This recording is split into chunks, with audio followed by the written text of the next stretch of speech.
What I do is very simple. I put my very small feet in the very large footsteps of giants who have gone before me.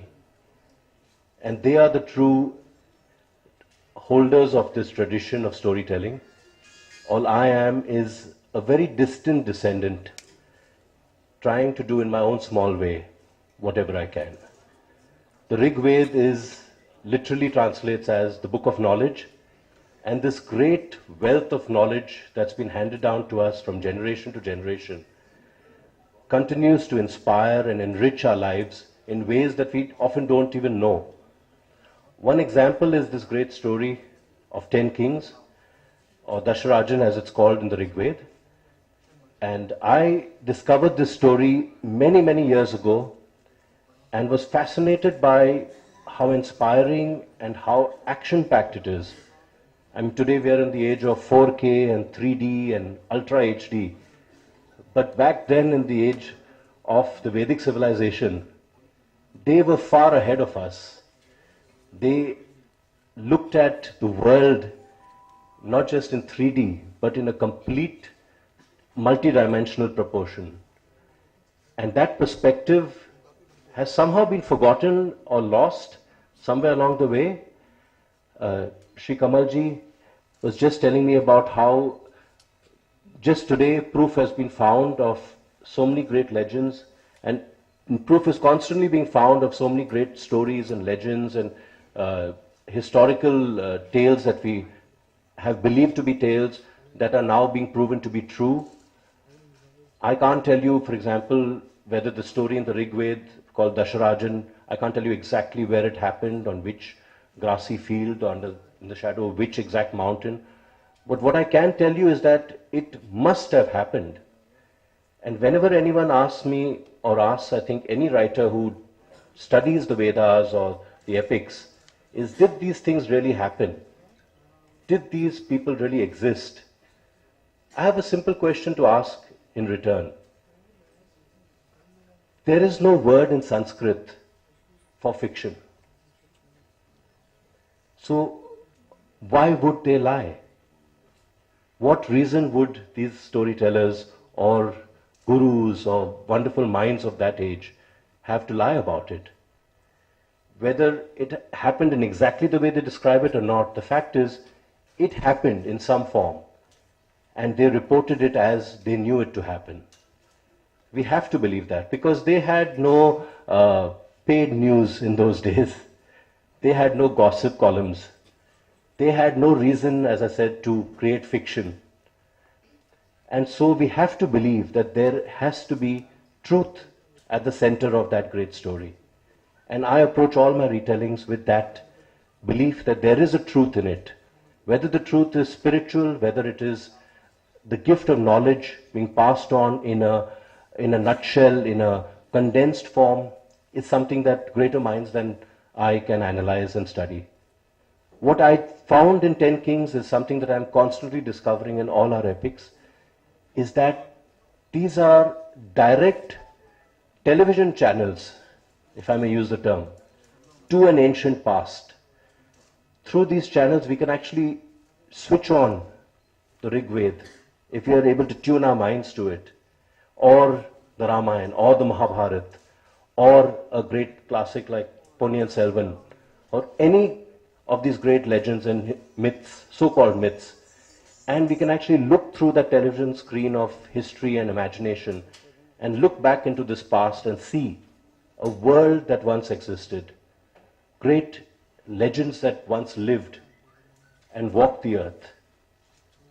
And to me, that is the most exciting television possible. It's the biggest screen experience that one can possibly have, not just in 4K and 3D, but in the powerful cinema of the mind, which can't be replicated on any screen even today.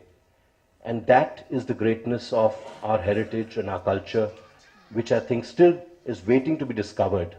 I have plucked out maybe one single pearl here or there, a few minor gems, a few larger ones. That's been my privilege, and I'm honored to be the person who happened to discover that gem or that oyster and that pearl. But There are hundreds and thousands more, and I constantly hope that my very minor attempts, my very humble struggles to tell these great stories will lead people again to discover for themselves the wealth, the ocean of stories.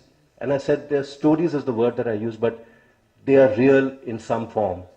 So I hope to lead people to discover these great stories and these great happenings that happened, that occurred all these years ago, and discover for themselves what a wonderful, wonderful channel that we have to the past that we can discover through the pages of these great works.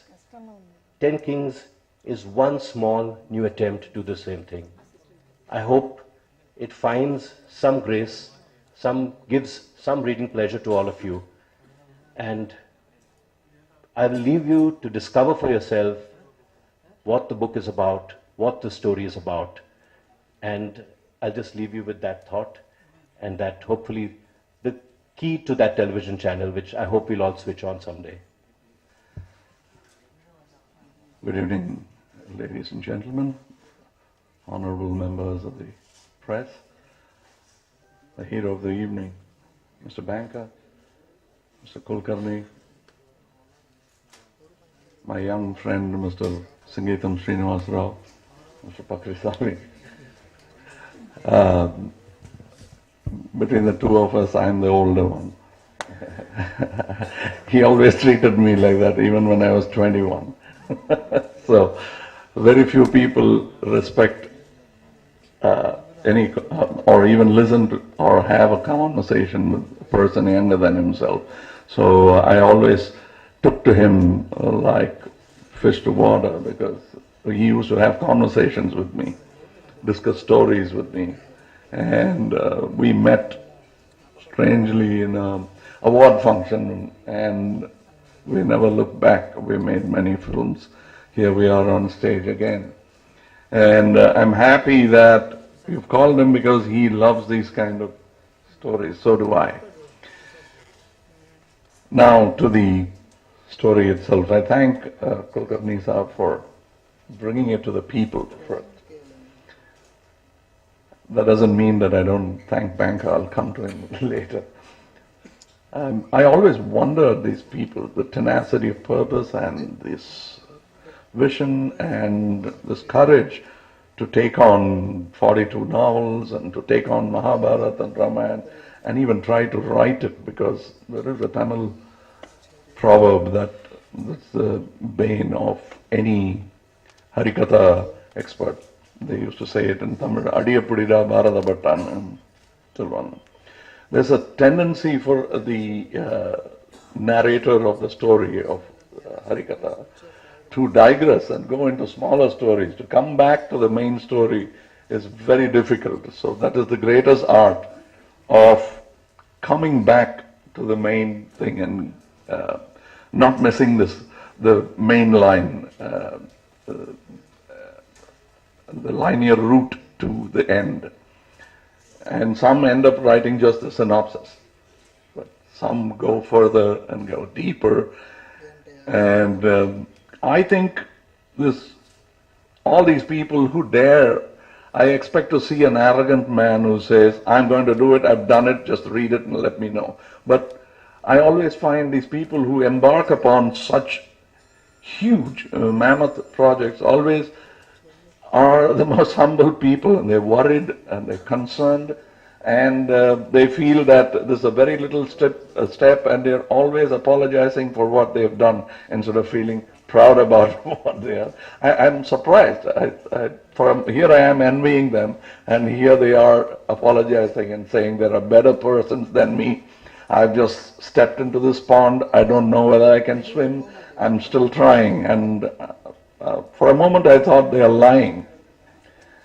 But then when you really look at these stories and the time it's taken for it to take form as we know it today, so many writers have written it, including the Bible, including the greatest story that we know, has been written over and over and over again by wiser and wiser minds. I think it's in that lineage that Banker belongs. What he is doing might be business according to Mr. Kulkarni, you and me, but what he is doing is his duty of continuing to tell that story. That is why it lives, not because it's been made as a holy book. It lives because many people are re-narrating it. The strength of Mahabharata and Ramayana comes from that. That's why I'm very concerned when they deify it and change and tell us not to change even a word. Because it's only by other minds thinking on it that it has become the greatest two epics in the world. And what Mr. Banker is doing is to add more greatness to it. If I can, I will also do it. It's so important to continue telling our story. And to mythologize it or not is a point of view. I think differently. Mr. Banker might think differently. And there might be a third point of view.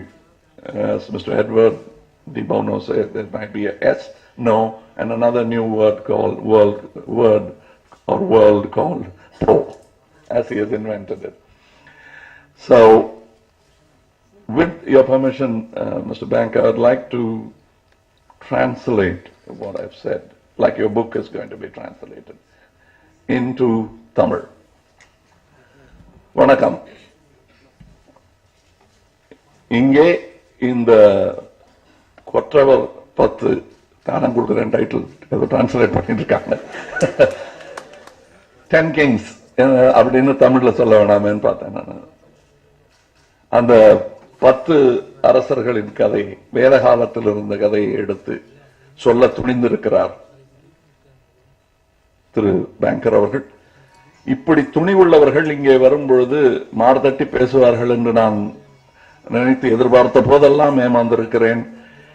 இங்கே வந்து மேடையில் நின்று பதறி போய் நான் ஏதோ செய்திருக்கிறேன், தவறாக நினைத்துக் கொள்ளாதீர்கள். பெரியவர்கள் எல்லாம் முயற்சி செய்த ஒரு விஷயத்தை நானும் முயற்சி செய்திருக்கிறேன். இந்த பெருங்கடலில் குளத்தில் நீஞ்சி பழகிய நான் நீங்க முயற்சிக்கிறேன். தேவைப்பட்டால் கரையேற்றுங்கள், தப்பு இருந்தால் மன்னித்து விடுங்கள், இப்படி சொல்வதே தான் கேட்டிருக்கிறேன். இவர்கள் எல்லாம் பொய் சொல்லுகிறார்களோ என்று கூட எனக்கு தோன்றும். பிற்பாடு நலவென்பாவை பார்த்தால் அதிலும் இருக்கிறது. அதேபோல் யானையை கட்டுவதற்கு நான் தாமரை தண்டுகளை எடுத்து கட்டுகிறேன். இது நடக்குமா தெரியவில்லை, ஆசைப்பட்டு கட்டிவிட்டேன் என்கிறார் நலவென்பாவின் ஆசிரியர். சோ இது வம்சாவளியாக வந்து கொண்டிருக்கும் ஒரு அடக்கம்தான். இங்கே தமிழிலும் இது வரப்போகிறது. இந்த புத்தகத்தை பார்வையிடும் பெருமை எனக்கு கிடைத்தது சற்று உங்களுக்கு முன்பாக. இந்த முயற்சிகள் பாராட்டுக்குரியது. மகாபாரதமும் ராமாயணமும் திரும்ப திரும்ப சொல்ல பெற்றதால் தான் இன்று வரை வாழ்ந்து கொண்டிருப்பதாக நான் நம்புகிறேன். இந்த கதையை சொல்லும் கடமை கதை எழுத தெரிந்தவர் அனைவருக்கும் உள்ளதாக நான் நம்புகிறேன். அந்த கடமையை தான் திரு பேங்கர் அவர்கள் செய்திருப்பதாக நான் நினைக்கிறேன். அந்த கடமை எனக்கும் இருக்கிறது. எந்த ரூபத்தில் எப்படி செய்வேன், என்னுடைய பகுத்தறிவு என்ன சொல்கிறது என்று கேட்டு அதுபடி எழுதுவேன். அவருக்கு ஒரு கருத்து இருக்கிறது, எனக்கு ஒரு கருத்து இருக்கிறது. இந்த கதை தொடர்ந்து பேசப்பட்டு வருவதால் தான் இன்று இத்தனை விஞ்ஞானம் வளர்ந்த காலத்திலும் அனைவருக்கும் அதில் ஒரு சின்ன ஆர்வம் ஏற்படும்படி எனக்கும் ஆர்வம் இருக்கிறது இந்த கதையை கேட்பதில், அவருக்கும் ஆர்வம் இருக்கிறது இந்த கதையை சொல்வதில், உங்களுக்கும் ஆர்வம் இருக்கிறது இந்த கதையை கேட்பதில். இப்படி பன்முகம் கொண்ட ஒரு கதையாக இது விளங்குவதற்கு காரணம் பல நாட்களில் இது தவழ்ந்திருக்கிறது. பல நாவலர்கள் இதை பயன்படுத்தி தமது கதையாக சொந்தம் கொண்டாடி எழுதியிருக்கிறார்கள். இப்படி எழுதுவது தவறல்லவா என்று மதவாதிகள் பேசலாம். கதைவாதிகளிடம் கேட்டால் இதுதான் சரியான வழி, இப்படித்தான் கதைகள் வாழ்ந்திருக்கின்றன, என் பாட்டி சொன்ன கதை என் பேத்திக்கு போகும் என்பது போல் இதுவும் தொடரும். இந்த ஒரு விழாவில் பங்கெடுத்துக் கொள்வதற்கும் இதை படமாக்க போகிறார்கள் என்று கூட கேள்விப்பட்டேன். வாழ்த்துக்கள்.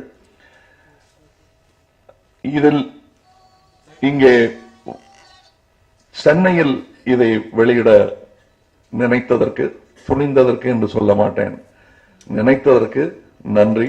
தமிழ் வாசகர் வட்டத்தின் சார்பாக, ஆங்கில வாசகர் வட்டத்தின் சார்பாக, இங்கே அனைத்து மொழிகளிலும் வாசிப்பாளர்கள் இருக்கிறார்கள் சென்னையில் என்பது பலருக்கு தெரியாது. சென்னையில் பல முதல்களும் அற்புதங்களும் நிகழ்ந்து கொண்டிருக்கின்றன. உலகின் மிகப்பெரிய இசை திருவிழா இங்கேதான் ஒவ்வொரு டிசம்பரிலும் நடக்கிறது என்பது நமக்கே பலருக்கு தெரியாது. உலகின் மிகப்பெரிய இசை விழா அது இங்கே நடக்கிறது. அந்த பெருமை சென்னைக்கு இருக்கிறது. சென்னையின் பெருமையை அவ்வப்போது நாம் கொண்டாட வேண்டும். இன்று அதைத்தான் கொண்டாடி கொண்டிருக்கிறோம். அந்த கொண்டாட்டத்திற்கு ஏற்பாடு செய்த திரு ரமேஷ் அவர்களுக்கும் குல்கர்னி அவர்களுக்கும், இங்கே வந்திருந்து இந்த கொண்டாட்டத்தை பெருமைப்படுத்திய திரு சிங்கீதம் அவர்களுக்கும், நண்பர் பக்கரிசாமி அவர்களுக்கும், இவரை பற்றி சொல்லும் போது சொன்னாங்க அத்தனை சினிமாக்காரர்களும் பயப்படும்.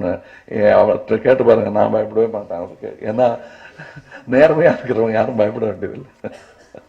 ஏதாவது இன்டர்புலேஷன் தப்பு பண்ணியிருந்தாதான் பயப்படணும். நான் அவர் முடிச்சு சர்டிபிகேட் கொடுத்ததுக்கு அப்புறம் வரப்போற பிரச்சனைகள் தான் எனக்கு பிரச்சனையே தவிர இங்க பிரச்சனை இல்லை. பாவம், அவரை போய் அது மாதிரி சொல்லக்கூடாது. அவர் தன் கடமையை மட்டும்தான் செய்கிறார். கடமை தவறியவர்கள் நிறைய பேர் இருக்காங்க, அவங்களதான் சொல்லணும். அவங்கள பார்த்து தான் நாங்கள்லாம் பயப்படுறோம். நன்றி, வணக்கம்.